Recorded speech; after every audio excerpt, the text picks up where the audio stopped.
Hi everyone, I'm Charlene Hunter and I'm going to be talking about finding your passion in community, or more specifically, how I found my passion in community. So who am I? I'm Charlene Hunter.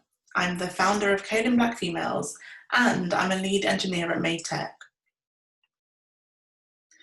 To tell you a little bit about myself and where I grew up in Nottingham. I went to the Nottingham Girls High School and my parents ran software companies. So my mum has a training organisation and my dad has a software company, which means that I was able to get exposed to technology and working and running business from quite an early age. Aside from those companies, they also ran community organisations to support Black people and their development in Nottingham. I then went in 2004 to the University of Birmingham to do a BSc in Mathematical Sciences and an MSc in Computer Science, where the MSc was a conversion course that you could sort of pick up without a background in computer science. It was really useful, actually. I would definitely recommend an MSc in Computer Science if you're interested in that sort of thing.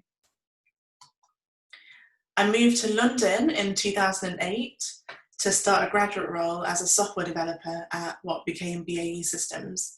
And then after 5 years, I went on to be a contractor and still a software developer. And now I'm a lead engineer at Tech.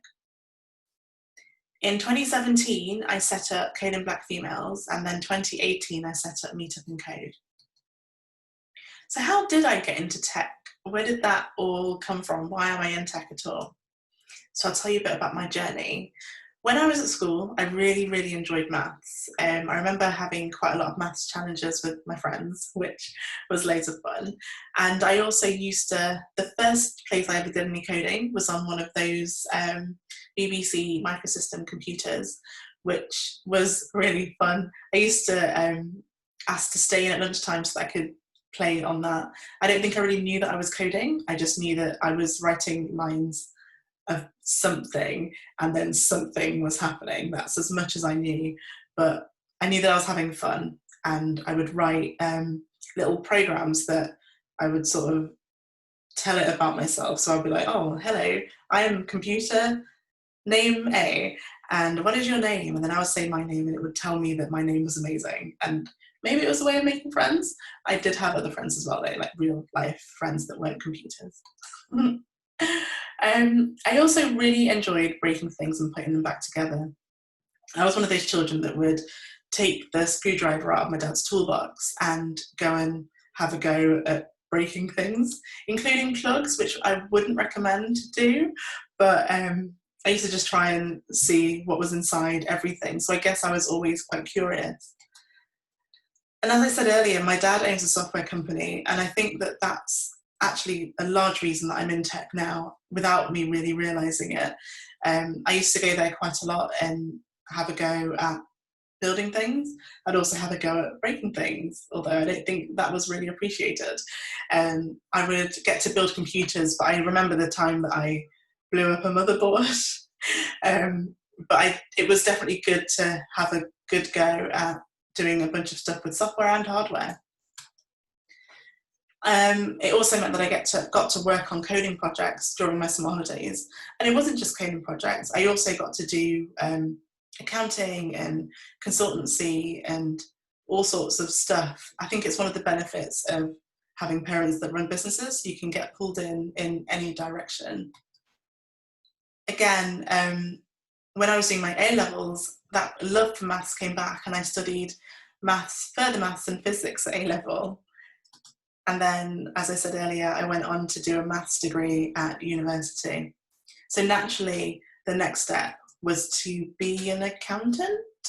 I don't think I really knew where I wanted to go when I was at uni. I knew that I wanted to be in a professional industry. And from what I'd seen at that point, tech wasn't a profession yet. So I was looking at the professions to see where I fit. And of the professions, and I guess that would be like law, accounting, and I can't remember any others, but law and accounting. Accounting seemed like a perfect fit because I'd done maths, but I don't think it's really what I wanted to do. So I did an MSc in computer science at the University of Birmingham, which I really, really enjoyed. I got to build stuff, I got to learn things that just made sense. I think maths really helped with that. A lot of the things that I did just made sense. And then I was able to land a graduate role as a software developer at Detica, which was a software consultancy. And they then got bought out by BAE Systems. Detica was quite a small company, so I mean, it's relatively small. It had about 500 people. And then when it was bought out, a lot of things changed. So the feel of the organization changed. It was still a fun place to be, but it was almost more restrictive. And I think I really wanted to figure out what my passion was at that stage. So in order to find my passion, I didn't think I could be in a full-time role. I didn't think I could be in a permanent role. And I'd met a lot of contractors along the way. So I went contracting. I wanted to have a go at just being a developer. I'm sure that a lot of you have heard about the fact that it's difficult with tech roles to have a clear progression route. I think that for some people, it's either architecture or team lead, and I didn't want to do either yet. I just wanted to be a good developer. And after 5 years, I was thinking, I could go contracting now, I could double my income, and I also am not tied into a career path, which means that I've got that space I need to grow. I knew I loved coding, and I wanted to figure out what my other things were. So I tried to find side projects. So I built a mobile app alongside my dad's organisation, which was quite fun. I did some other side projects as well. I would also go to tech events and try to see if I could find founders that I could partner up with, and then I would build the tech and they would build the rest of it. But none of it really worked out, I guess, mainly because it wasn't a passion. I think if you're passionate about something, you get pulled in the right direction, and it wasn't a passion for me yet. I was looking for something, but I didn't know what it was. And then I did study it as well whilst I was contracting Black History Studies. For me, I really wanted to understand my background. I wanted to know where I came from.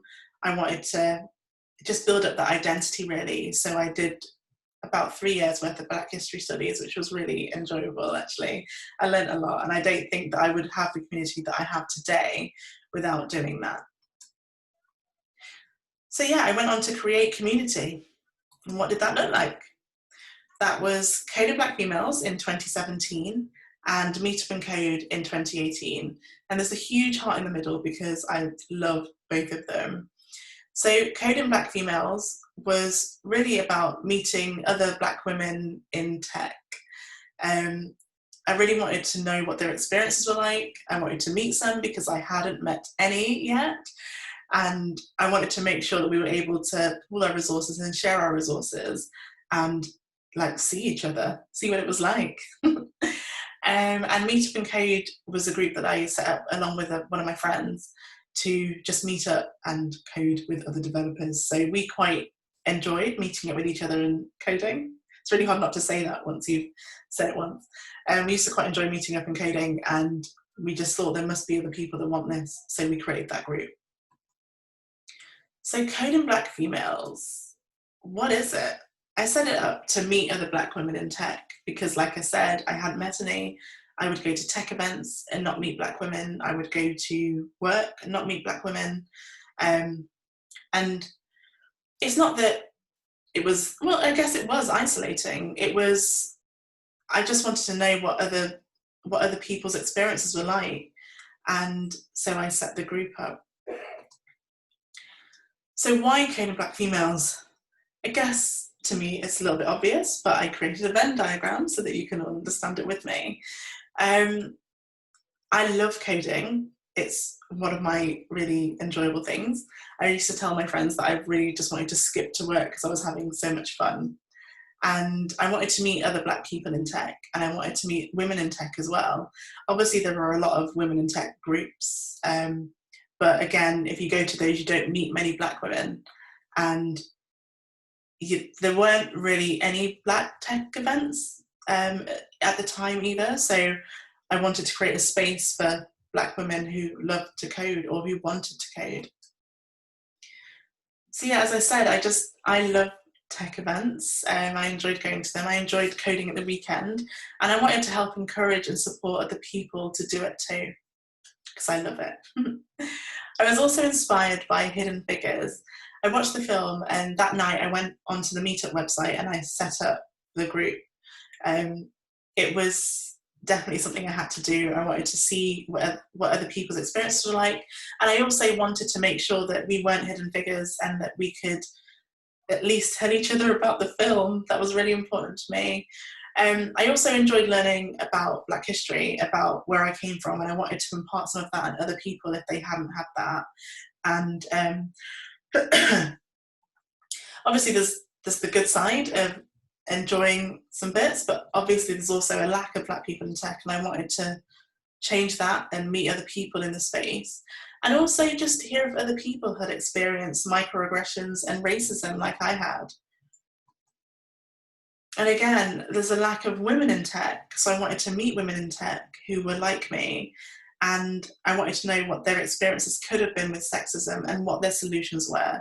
I didn't really want to just focus on what had happened. I wanted to know solutions and what we could do about it. So at Code and Black Females, what do we do?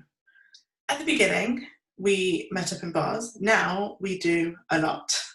We have a podcast, we do webinars, we try to provide job opportunities. So we have a job board where we list a bunch of jobs. We also are working with companies to make sure that people know what jobs they have available. We also really want to grow the community and make sure that nobody else feels isolated in the space of being a developer, that there are other Black women that are in there with them. And we do networking. We showcase the talent in the community. So we're currently running a campaign called Visible in Tech, where every week we showcase a woman and her talents and what she's doing in tech. And I think it's just fantastic. I think that for a lot of people, having not seen other Black women in tech before, this has meant that they are inspired and they want to stay in their jobs and they want to do more. And the people that are in there and they've never had that platform, or they want an additional platform, they've got Code and Black Females where they can speak to other people and inspire other Black women who want to be in tech. So we've been doing quite a lot over the last 4 years now, I suppose. So in 2017, we had just 4 events, and we had about 100 members, which was fine. Like, I was really excited by that. I don't think I actually expected to have the growth that we've had. So yeah, 2017, we used to meet up in bars and talk about being in tech. In 2018, WeWork acquired Meetup, which meant that we were able to get free WeWork space to hold our sessions. And that really was a huge game changer for us, because it meant that we could have really structured discussions and a safe space. So the conversations could change around what were your experiences with racism? How can we fix that? What about jobs? Like, how can we get into tech? Let's code together. Let's build something together. And that's when the community, I think, really started. And as that side of it grew, the other side grew as well. So in 2019, we were able to then get some company partnerships and sponsorship. So we had companies that were able to support us with space, support us with food, support us financially as well, to make sure that we could do more in the community. Because even if the only thing we did in the community was bring people together, that's enough to get people wanting to be in tech and stay in tech. But we want to do more than that. We want to create training programs. We want to make sure that there are loads of opportunities for people. So 2019 was the real change, and that's when we started having a social media presence so people could really hear what we were doing. And that's when the community really started to grow, as you can see in my graph. And then in 2020, this year, the change has been different to what I expected. I suppose I wasn't expecting us to end up in lockdown, but lockdown has meant that we have been able to have a worldwide reach and set up a podcast and start having webinars. That wouldn't have happened without lockdown. So our next event, for example, we're having people speaking from America, Nigeria, Europe, parts of Europe and the UK, and they're all going to come together and talk on one day at an event, and it's going to be absolutely amazing. And I never knew that we could do that But as much as there have been negatives of lockdown, that's one of the positives that we found, is the amount of people that we're able to contact. And we're also this year setting up our coding bootcamp. So we're working alongside another organisation to have a coding bootcamp that's going to be a 30-week part-time bootcamp. And just the fact that we're bringing so many Black women together to learn to code and to share their experiences, that gets me excited on probably a daily basis. And anyone who knows me well has to listen to me talk about coding Black females every single day. It's really hard not to. And like I said, we have quite a lot of events, and we've had loads of really successful ones as well. So we've done events with BBC. So we had a lovely pair coding workshop there. People came along from the BBC, and then we had our community and we coded together. We had a really, really fantastic event at Condé Nast for Black History Month last year, where we celebrated Black women in tech history. And we brought loads of fantastic women together to talk about their experiences, to discuss tech, and then to network and to eat some really, really amazing food. And I think that that's one thing that a lot of people haven't had either, is Caribbean food at a tech event, which I think was a huge game changer. And we've had events at Monzo. Monzo was a really fantastic, we've been there a few times, and one of them's been amazing. We did it alongside Meetup and Code, and it was just really, really fantastic. We've had events at Move, social media, CV workshop, and Bloomberg. We did a coding workshop alongside The Jump, which is a coding bootcamp as well. So they're really fantastic, actually. I really like their ethos. I like the way they do things. So we were really keen to partner with The Jump. Not only do we do a shed load of events, we also have been to quite a few conferences. So I'm really keen to see there be a change in tech, not just from the job perspective, but I want us to make sure that we're all out there getting training, access to tickets, access to events. Because we're a community, we get a lot of free tickets to events, which is amazing, and we distribute those, which means that our members are then able to develop skills that they maybe not even have planned to develop. Not only that, we're also putting speakers on panels, and there we've got Danny, who spoke at Black Hat last year, which was absolutely amazing. She was fantastic. I unfortunately wasn't there, but again, loads of the community went alongside her to support what she was doing. And this huge picture is from tech, oh God, what's it? Women, I'm gonna have to check. Women Tech Makers. I knew I was gonna forget that one. So yeah, they went to Women Tech Makers, and a lot of people who went there said they had never been to a Google event before with so many Black women. And because of our network, they all went together. And for the first time, they all went together and saw loads of Black women there. And to me, that's fantastic, that the community can bring people together in that way to share their experiences and to share each other, really. And it's not just us that are appreciating what the community is doing. There's all these companies as well that we work with that are doing loads to support what we're doing and appreciate us coming into their organisations. So we come in, and generally our events are full of energy, they're full of excitement. We've got a very close-knit community, and everybody is just excited to code all the time, excited to learn. And all these companies are making it happen, they're making it work. And without them, we wouldn't be where we are right now, and they're really helping us to grow. So I want to say thank you, but also it's been such a great thing to have them recognise the great work that we're doing. So not only is there Coding Black Females, where I discovered my passion, there's also Meetup and Code, where I discovered my passion. And Meetup and Code was set up in 2018 to meet up and code with other developers.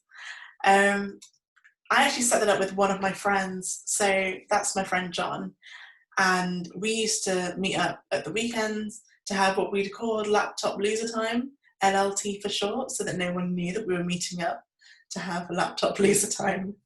And we just meet up and code together. And I think one day we sort of said, it can't just be us, there must be other people that also want to meet up and code together at the weekend.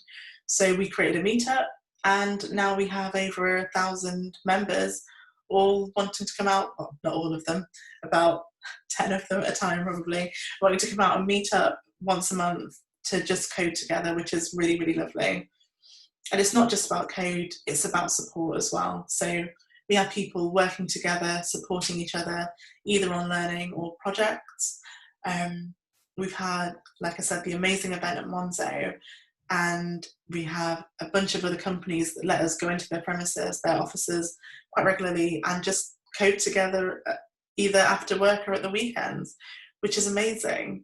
And I think that any time that I've thought of not doing this anymore, thought of not continuing to grow these communities, I then have an event and people support each other and I watch the community collaborate and communicate and I just can't stop. So I absolutely love community. I didn't realise it until I started it. So how did I find mine? How can you find yours? Just look at yourself. So I looked at myself and I tried for a long time to look at other things, other people's passions, and it turned out I just had to look at myself. I really appreciate and love who I am, and I really enjoy coding, and it turns out that setting something up based on who you are is important and it can help you find your passion. Thank you very much. If you want to know more about Code in Black Females, you can go to codeinblackfemales.com, and Meetup is meetup.meetupandcode.com, and all of our social medias are basically as the name is, and you can find me at charlenehunter.com where you can find all my socials. And yeah, I found my passion in community. Thank you.